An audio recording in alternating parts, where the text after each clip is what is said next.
প্রিয় সম্মানিত শ্রোতামণ্ডলী, আসসালামু আলাইকুম। আমি এখন আপনাদের সামনে হযরত হাসান নাদাফের সংক্ষিপ্ত জীবন কথা কবিতাটি পাঠ করছি। হযরত হাসান নাদাফের সংক্ষিপ্ত জীবন কথা।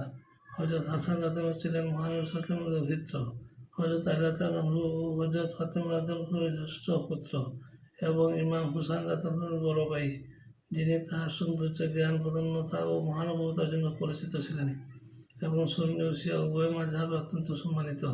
শিয়ারা তাকে দ্বিতীয় ইমাম হিসেবে গণ্য করেন। তিনি মদিনায় 3 হিজরিতে 626 খ্রিস্টাব্দে জন্মগ্রহণ করেন এবং 40 হিজরিতে 661 খ্রিস্টাব্দে মুআবিয়া রাদিয়াল্লাহু আনহুর সাথে শান্তি চুক্তি করে খেলাফত ত্যাগ করেন, যাহা মুসলিম উম্মাহর রক্তক্ষরণ রোধ করতে সহায়ক হয়েছিল। তিনি 50 হিজরিতে 670 খ্রিস্টাব্দে বিষক্রিয়া শাহাদাত বরণ করেন, যাহা তার স্ত্রী জাদা বিনতে আশাতের দ্বারা সংগঠিত হয়েছিল বলে অনেকে মনে করেন। তাহার চেহারা ও আচরণ আল্লাহ রাসূল সাল্লাল্লাহু আলাইহি ওয়াসাল্লামের সাথে অনেক বেশি সাদৃশ্যপূর্ণ ছিল বলে মনে করা হয়েছে।